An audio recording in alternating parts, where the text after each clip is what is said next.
ሰላም ጤና ይስጥልን። እንዴት ናችሁ? የተከበራችሁ የፖድካስቱ ቤተሰቦች በያላችሁበት ሰላም እንድትሆኑ ምኞቴ ነው። አብራችሁን ቆይታ እንድታደርጉ ከወዲሁ እጋብዛችኋለሁ።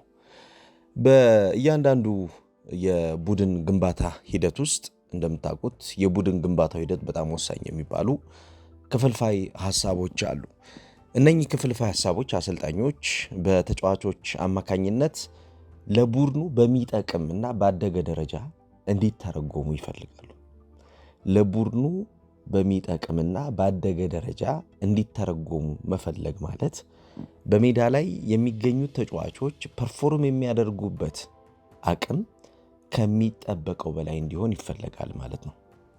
ይህንን በሚያደርጉበት ሰዓት በሚያጠቁም በሚከላከሉም ወይም ደግሞ ሪቴን በሚያደርጉ ሰዓት ኳስን በእንቅስቃሴ ለቡድኑ የሚጠቅመውን ነገር አደረጉ የሚለው የሚለካው በሜዳ ላይ ያላቸውን አፈጻጸም ግምት ውስጥ በማስገባት ነው።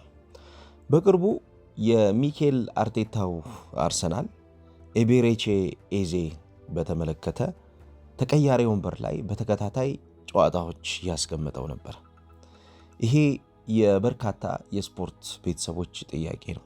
እንዴት ኤዜን ለጨዋታዎች በሚሆን ደረጃ አዘጋጅቶት እንዲጫወት አያደርገውም? ለምንድነው ኤዜን ተቀያሪ ወንበር ላይ የሚያስቀምጠው? ለምንድነው ኤዜን የማይጠቀመው? የሚል ተደጋጋሚ ጥያቄዎች ይነሱ ነበረ።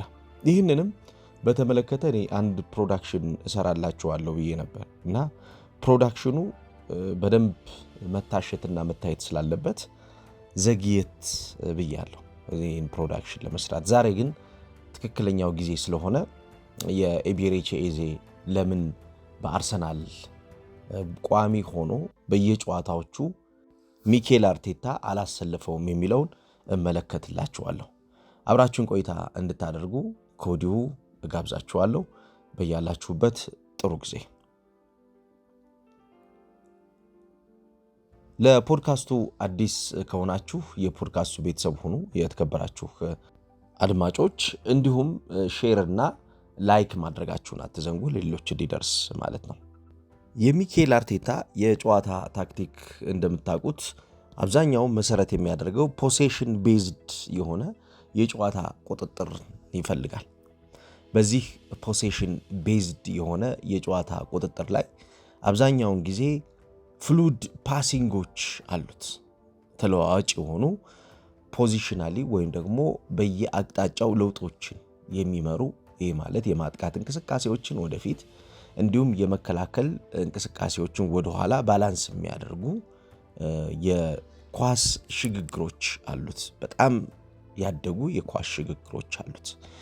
ከዛ ውጭ ደግሞ ኢንቨርትድ የሆኑ የተጫዋች ባህሪ የሚኖራቸው ተጫዋቾችም ወደ አማካኝ ክፍል በመጠጋት የሚድፊልድ ኦቨርሎድ፣ የቁጥርና የጥራት ብልጫ የሚያመጡ እድገቱን የቡድን እንቅስቃሴ እድገቱን የሚወስኑ ተጫዋቾችም ይፈጠራሉ። ኳሊቴቲቭ እና ኳንቲቴቲቭ አፕሮች የሚባለው ማለት ነው። በእነኚህ ሁለቱ አፕሮቾች የተሻለ ያለውን የቡድን ግንባታ ይገነባል። በዚህ ውስጥ አሰልጣኝ ሚኬል አርቴታ አብዛኛውን ጊዜ ትኩረት የሚያደርጋቸው ሐሳቦች ፖሴሽን ኮንትሮል፣ ፖዚሽናል ፍሉዲቲ እና ሃይ ፕሬሲንግ በመሆናቸው በእነዚህ ውስጥ ኳስ በሚታጣ ሰዓት የሚኖረው ኮሚትመንት እጅግ በጣም ይፈለጋል። አንድ ቡድን ኳስ በሚያጣ ሰዓት ሁሉ ስትራክቸሩ ይፈርሳል እንደሚታወቀው። ስለዚህ ኳሱን መልሶ ቶሎ የማግኘት ግዴታ ውስጥ ይገባል። ኳሱን መልሶ ቶሎ የማያገኘው ከሆነ ስትራክቸሩ ሁሌም አደጋ ውስጥ ስለሆነ ቡድኑ በቀጥታ ተጠቂ ይሆናል ማለት ነው። የሚኬል አርቴታና የኤቤሬቺ ኤዜ አለመግባባት የሚጀምረው ከዚህ ነው። ከስትራክቸሩ ጋር የሚፈጠር ሐሳብን ተግባራዊ በማድረግና ባለማድረግ ማለት ነው። ሚኬል አርቴታ ሁሌም ዲማንድ የሚያደርገው ቡድኑ አብዝቶ በሚያጠቃበት እንቅስቃሴ ውስጥ ድንገት ኳስ ቢታጣ ኳሱን መልሶ ለማግኘት የሚኖረው የተጫዋቾችን ኢነርጂ ይፈልጓል። የተጫዋቾቹ ኢነርጂ ቡድኑን አጋላጭ በሆነ መንገድ የሚጥል ከሆነ የተጫዋቾች ኢነርጂ ለዚህ የቡድን እሳቤ የማይሆን ከሆነ ተጫዋቹ የፈለገውን ኳሊቲ ቢኖረው ሊመርጠው አይችልም። አርቴታ we will attack as a unit ነው የሚለው and we will defend as a unit። በጋራ እናጠቃለን፣ በጋራ እንከላከላለን የሚል ሐሳብ ነው ያለው። በጋራ በሚያጠቁበትና በጋራ በሚከላከሉበት ሰዓት ቡድኑን መወሰን ከሚችሉ ተጫዋቾች መካከል አብዛኞቹ የማጥቃት ባህሪ ያላቸው ተጫዋቾች ናቸው። የቡድኑን የማጥቃት ባህሪ መምራት ብቻ ሳይሆን ተመልሶ ኳስ የማስጣል ግዴታዎች ውስጥ ቶሎ ይገባሉ። ምክንያቱም በዲፌንሲቭ ብሎክ ስትራክቸር የአርቴታ የጨዋታ ሐሳቤ የሚጎላው የመከላከል ባህሪ ያላቸውን ተጫዋቾች የማጥቃት ባህሪ ያላቸው ተጫዋቾች የማገዝ ግዴታ ይኖርባቸዋል። ይሄንን የማያደርጉ ከሆነ የቡድኑ አጠቃላይ ስትራክቸር ይፈርሳል። በዚህ ሐሳብ ነው እንግዲህ የመጀመሪያው ከኢቤሬቺ ኤዜ ጋር አርቴታ ያልተስማማው። ኤዜ የዲፌንሲቭ ፒሱ ተቆርጦ የጠፋበት ተጫዋች ሆኖ ነበር። የጎደለው ነገር አለ። ይሄ የጎደለው ነገር ኳስን ቡድኑ በሚያጣ ሰዓት ተመልሶ የሚያገኝበት ኮሚትመንቱ ከሌሎች ተጫዋቾች የሜዳ ላይ አፈጻጸም አንጻር ከተመለከትነው ብዙ ስራዎች የሚቀሩት ነው። አብዛኛውን እንቅስቃሴዎቹ ማጥቃት ላይ ትኩረት ያደረጉ ቶሎ ቶሎ ወደ ተጋጣሚ ሜዳ ላይ ለመሄድ የሚሞክር ቢሆንም ኳሱ በሚታጣበት ሰዓት የሚኖረው ተመላሽ የጨዋታ ሐሳብ ኮሚትመንቱ ግን በሚፈለገው ልክ የሚፈለገውን ጥራት የያዘ አልነበረም። ይሄ አርቴታን እጅጉን ሲበዛ አበሳጭቶታል። በተደጋጋሚ ልምምድ ሜዳ ላይም ከጋብርኤል ሃይንዝ ጋር ሆኖ የኤቤሬቺ ኤዜን የትሬኒንግ የኢንዲቪጁዋል ሴሽን የሚያሰሩት ኳስ በሚያጣ ሰዓት ቡድኑ እንዴት ኳሱን መልሶ ለማግኘት የሚደረገውን ጥረት መምራት እንዳለበትና ይህንን እንቅስቃሴ እንዴት ማረጋገጥ እንዳለበት ነበረ የሚያሰሩት። በተደጋጋሚ እዚህ ስራ ላይ በመቆየታቸው ምክንያት እና አፈጻጸሙ እነሱ በሚፈልጉት ጥራት ላይ ባለመምጣቱ ምክንያት ይህንን ተጫዋች ተቀያሪ ወንበር ላይ አስቀምጠውታል። አሁን ወደ መጨረሻዎቹ የፕሪሚየር ሊጉ የጨዋታ ጊዜያቶች ቡድኖች እየደረሱ እንደመምጣታቸው የቡድኖች የዲፌንሲቭ ስትራቴጂ መጠንከር ይኖርበታል። በመግለጫም ከሊቨርፑል ጨዋታ በኋላ እንደተናገረው ሚኬል አርቴታ የምናጠቃውንና የምንከላከለውን ስፔስ በጋራ የምናጠቃውና የምንከላከለው ይሆናል። በጋራ ማጥቃትና በጋራ መከላከል ካልቻልን ግን ለተጋጣሚዎቻችን ምቹ ሆነን ነው የምንቀርበው። የሁሉም የተጫዋቾቻችን ኮሚትመንትም እዛ ላይ መሰረት ያደረገ ነው የሚል አስተያየት ሰጥቶ ነበር። ስለዚህ የኤቤሬቺ ኤዜ አሁን በዚህ የውድድር ዘመን ከአርሰናል የሚፈለገው ትልቁ ዲማንድ ምንድን ነው? በመከላከልና በማጥቃት እንቅስቃሴ ውስጥ የሚኖረውን የቡድን አጠቃላይ የእንቅስቃሴ እድገት መምራት ነው። ለምሳሌ በሃይ ፕሬሲንግ አርሰናል ባለፉት 3 ጨዋታዎች ከፍተኛ የሆነ ሽግግሮችን የማስተካከል ስራዎችን እየሰራ ነበር። በተለይም ደግሞ ፕሬሲንግ ሊድ ቱ ጎልስ የሚለው ሐሳብ ላይ ትኩረት አድርጎ እየሰራ ነው ሚኬል አርቴታ።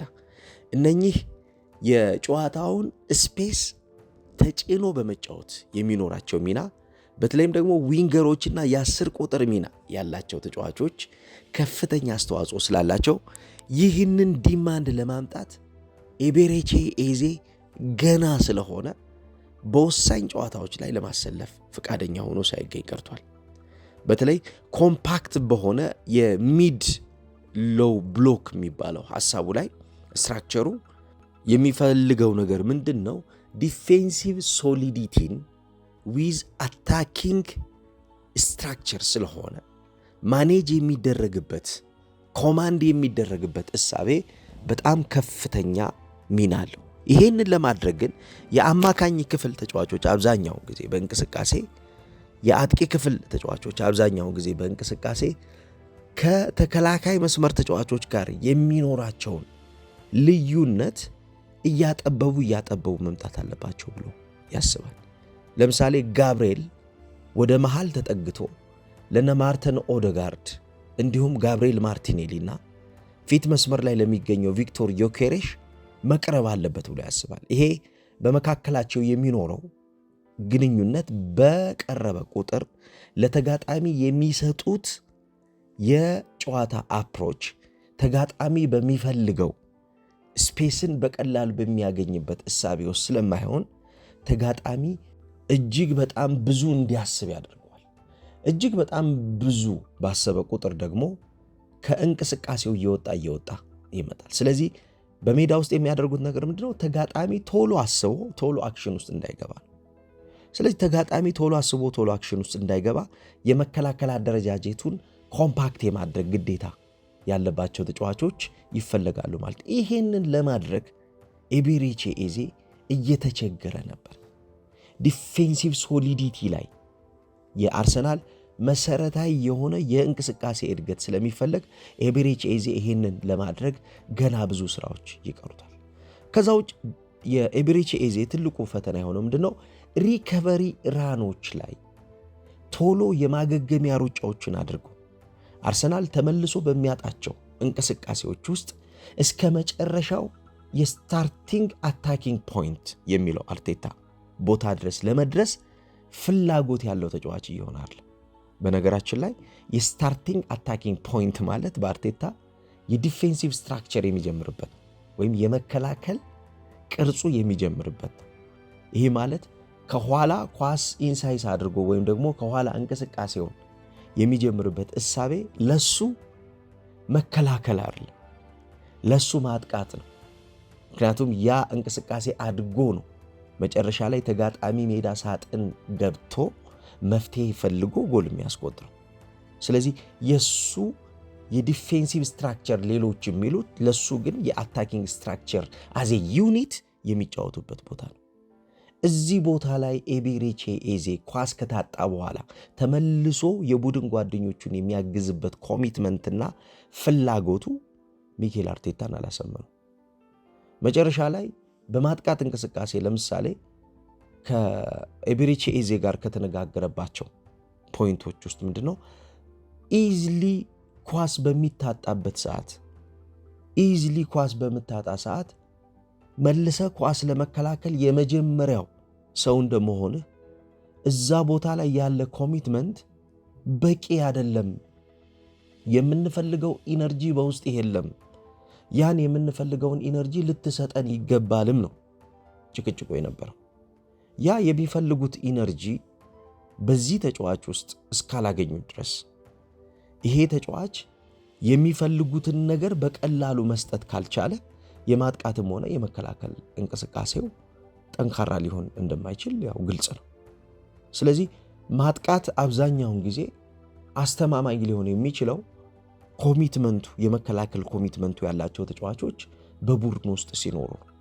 ይሄንን ማድረግ እንዳለበት በተደጋጋሚ ለዚህ ተጫዋች በልምምድ ሜዳም በጨዋታ ቀንም እየተነገረው ነው የሚገኘው። ስለዚህ ኤቤሬቺ ኤዜ ምናልባት በቅርብ ጊዜ መሻሻሎችን እያመጣ ያለ ተጫዋች በመሆኑ በእነዚህ መሻሻሎቹ ምክንያት እሱን ቋሚ አድርጎ የመሰለፍ እድሉን የመስጠትና የቡድኑ ወሳኙ መሪ የማድረግ ስራዎችን ሚኬል አርቴታ ሊሰራ እንደሚችል ኤክስፔክት ይደረጋል። ግን ዊዝ ኮሚትመንትና ኢነርጂ ይፈልጋል። የአርሰናል ትልቁ ኳሊቲ የሚባለው አታኪንግ አሴ ዩኒት፣ ዲፌንሲቭ ስትራክቸር ቢልድ አፕ አሴ ዩኒት ነው የሚሉት። ይህንን በጋራ የሚያጠቃና በጋራ የሚከላከልን ቡድን ግን እንዲሁ ዝም ብሎ አንድ ተጫዋች መጥቶ እንዲያፈርሰው ፈቃድ የሚሰጥ አሰልጣኝ አለ። የወጣበት ገንዘብ በጣም ከፍተኛ ነው። በሁለት ጨዋታዎች ላይ የነበረውን ፐርፎርማንስ ብዙዎች የምናስታውሰው ነው። በክሪስታል ፓላስና በቶትንሃም ሆትስፐርስ ላይ የነበረው የጨዋታ አስተዋጽኦ በጣም ከፍተኛ ነው። እዛ ላይ አርሰናል በሚያጠቃበት ሰዓት አርሰናል የሚያጠቃበትን እንቅስቃሴ ይበልጥ በመምራትና ያን የሚያጠቃበትን እንቅስቃሴ ይበልጥ የተሻለ አደገኛ በማድረግ የፈጠረው ነገር በጣም ከፍተኛ ነው። ነገር ግን አርሰናል ባደረጋቸው ጨዋታዎች እነዛ ጨዋታዎችም ላይ ጭምር ማለት ነው የዲፌንሲቭ ካራክተሩ በሚፈለገው ልክ ኮሚትድ የሆነ ዲፌንሲቭ ካራክተር አለም ያለው። ስለዚህ ይሄ ኮሚትድ የሆነ የዲፌንሲቭ ካራክተር መያዝ ማለት ለአንድ ቡድን በጣም ወሳኙ ነገር ስለሆነ ይህንን ነገር ይዞ እንዲቀጥል ነው የሚፈልገው። በተለይ እንደ አርሰናል አይነት ሁሉንም የሜዳ ክፍል እንዲነኩ በሚፈለግ የአርቲፊሻል ትራንዚሽን ውስጥ ላለ ቡድን ሁሉንም የሜዳ ክፍል ነካክተው የሜዳ ክፍሉን ጠንካራና የተሻለ ክፍል አድርገው እንዲጫወቱ ለሚመርጥ አንድ ቡድን የኤቤሬቺ ኤዜ ኮሚትመንት ከመከላከል እስከ ማጥቃት ያለው ኮሚትመንት አድጎ መታየትን ይፈልጋል። አለበለዚያ የቡድኑ እንቅስቃሴ ይቆረጣል ማለት ነው። አስቸጋሪ የሚባለው የሜዳ ላይ የማጥቃት እንቅስቃሴ የሚጀመረው ቡድኑ ወሳኝ ብሎ በሚያስባቸው የማጥቃት ኢንቱዊሽኖች ይሆናል ማለት ነው። እነኚህ የማጥቃት ግንዛቤዎች መከላከልን መሰረት አድርጎ በሚጫወቱ ተጫዋቾች ውስጥ ካላደጉ እነኚህ ተጫዋቾች አሳድገዋቸው የተሻለውን ነገር መስራት የማይችሉ ከሆነ የቡድኑ አጠቃላይ ፍላጎት ችግር ውስጥ ይወድቃል ማለት ነው። በአንድ መግለጫ ላይ ሚኬል አርቴታ ከማጥቃት እና ከመከላከል ግንዛቤ ጋር በተያያዘ የተናገረው ነገር ለዚህ ማሳያ ይመስለኛል። አብዛኛውን ሽግግሮቻችን የተጠኑ ሽግግሮቻችን እንዲሆኑ ነው የምንፈልገው። በእነዚህ ሽግግሮቻችን ውስጥ ተጫዋቾቻችን ያላቸው ኮሚትመንት የተሻለ ካልሆነ ሽግግሮቹ ምቹ የሚሆኑት ለተጋጣሚ ነው ብሎ ነበር። ስለዚህ ምቹ ያልሆኑ ሽግግሮችን ለተጋጣሚ ቡድን መፍጠር መቻል ማለት ነው። ምቹ ያልሆነ የተጋጣሚ ቡድን ሽግግር በፈጠርክ ቁጥር ተጋጣሚ በሜዳ ላይ የሚፈጥራቸው ጫናዎች ያን ያክል በቡድኑ አጠቃላይ ወይም ደግሞ ጄኔራል ስትራክቸር ኦፍ ዘ ቲም የሚባለው ላይ ምንም አይነት ተጽዕኖ ሊፈጥሩ ስለማይችሉ ማለት ነው። አሁን የኤቤሬቺ ኤዜ በሜዳ ውስጥ የመከላከል ኮሚትመንቱ የሪከቨሪ ራን ኮሚትመንቱ ካልተስተካከለ የተሻለ ካላደገ በቡድን እንቅስቃሴ ውስጥ የሚፈጥረው ተጽዕኖ እጅግ በጣም ያደገ ነው የሚሆነው። ይሄ አብዛኛውን በቡድን እንቅስቃሴ ውስጥ ሚኬል አርቴታ ሊሰራው ያሰበውን ነገር ይጎዳዋል ማለት ነው። ለምሳሌ በ4-4-2 ሚድ ብሎክ ወይም ደግሞ በ4-1-4-1 የቡድን የሴንትራል ሌኖችን የመከልከልና ኦፖነንትን ወደ ሰፋው የሜዳ ክፍል እንዲሄድ የመግፋትን ስራ የአማካኝ ክፍል ተጫዋቾች ልክ እንደነ ኤቤሬቺ ኤዜ አይነት የ10 ቁጥር ሚና ያላቸውም ተጫዋቾች ተግባራዊ እንዲያደርጉት ይፈልጋሉ። ለምሳሌ ከነኚህ እነሱ ከሚፈልጓቸው ኳሊቲዎቻቸው መካከል ትሪገር ፖይንቶች አሉ፣ ወይም ደግሞ የመነሻ የሚባሉ ሐሳቦች ይኖራሉ። ለምሳሌ ዲሲፕሊንድ ዊዝ ፕሬሲንግ ነው የሚሉት። ትሪገር የሚያደርጉበት ስፔሲፊክ የሆነው ወይም ደግሞ የተነጠለው ሐሳባቸው ባክዋርድ ፓሶችን እንዲደጋግሙ ይፈልጋሉ። ለምሳሌ ወደ ኋላ እየተመለሱ ባክዋርድ ፓሶችን እንዲነካኩ ይፈልጋሉ። ይሄ ማለት የሚጠቅመው ነገር ምንድነው? ሬስት ዲፌንሱን ጆይን እንዲያደርግ የሚያግዝ ነው። ራፒድ ሪከቨሪ ነው የሚሉት እነሱ። ራፒድ ሪከቨሪው የሚመጣው ሬስት ዲፌንሱን በሚያሳትፉበት ሰዓት ነው። ስፔሱን ኮንትሮል ለማድረግ ወይም ደግሞ ክፍተቱን ለመዝጋት የሚጠቅመው ነው ይሄ አቅጣጫ። በተለይም ደግሞ ኮኔክት ያልተደረጉ ቦታዎችን ሪኮኔክት ማድረግ አለባቸው። ኮኔክት ያልተደረጉ ቦታዎችን ሪኮኔክት በማድረግ ውስጥ ኤቤሬቺ ኤዜ እንዲሳተፍ ይፈልጋል ሚኬል አርቴታ። ዩቲላይዚንግ ፖዚሽናል ፍሉዲቲ ላይ ለምሳሌ የኢንቨርትድ ፉልባኮች መጥተው አማካኝ ክፍል ላይ በሚጫወቱበት ሰዓት የኢንቨርትድ ፉልባክ ሚናውን እየሸፈኑ የሚገኙ ተጫዋቾችን ቦታ ሁሉ ወጥቶ የነሱን ቦታ የመሸፈን ግዴታ ይኖርበታል። ስለዚህ ኦቨርሎድን ያመጣል። ፕሪቨንት የሚያደርጋቸው ወይም ደግሞ የሚከላከላቸው ስፔሶች ይኖራሉ ማለት ነው። እነዚህን ሁሉ ሲያደርግ ግን ኮሚትመንቱ ዊዝ ኢነርጂ ነው። ኢነርጂውን ማግኘት አለበት። ያን ካላገኘው የሱ በሜዳ ላይ መሰለፍ የቡድኑን የማጥቃትና የመከላከል ሚዛን ከሚሰራባቸው እሳቤዎች መካከል የመከላከል ስትራክቸር አንዱ ስለሆነ የመከላከል ስትራክቸሩ ይፈርሳል ማለት ነው። ስለዚህ የሚፈልገው ነገር ምንድነው? ስትራክቸሩ እንዳይፈርስ ፕሮቴክት ማድረግ አለበት ማለት ነው። የመከላከል ስትራክቸሩ እንዳይፈርስ ምክንያቱም የመከላከል ስትራክቸሩ የቡድኑ የጥንካሬው የመነሻ ሐሳቡ ዋነኛው ፖይንት ስለሆነ ማለት ነው።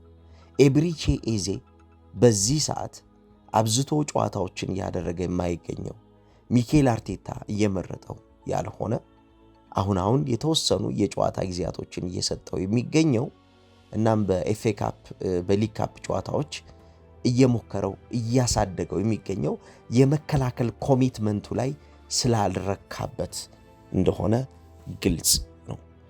የኤቤሬቺ ኤዜ መሰለፍ አለመሰለፍ ጥያቄ የነበረባችሁ ምላሽ ያገኛችሁ ይመስለኛል። ፖድካስቱን ላይክ፣ ሼር፣ ሰብስክራይብ ማድረጋችሁን ግን አትዘንጉ። መልካም ቀን ይሁንላችሁ።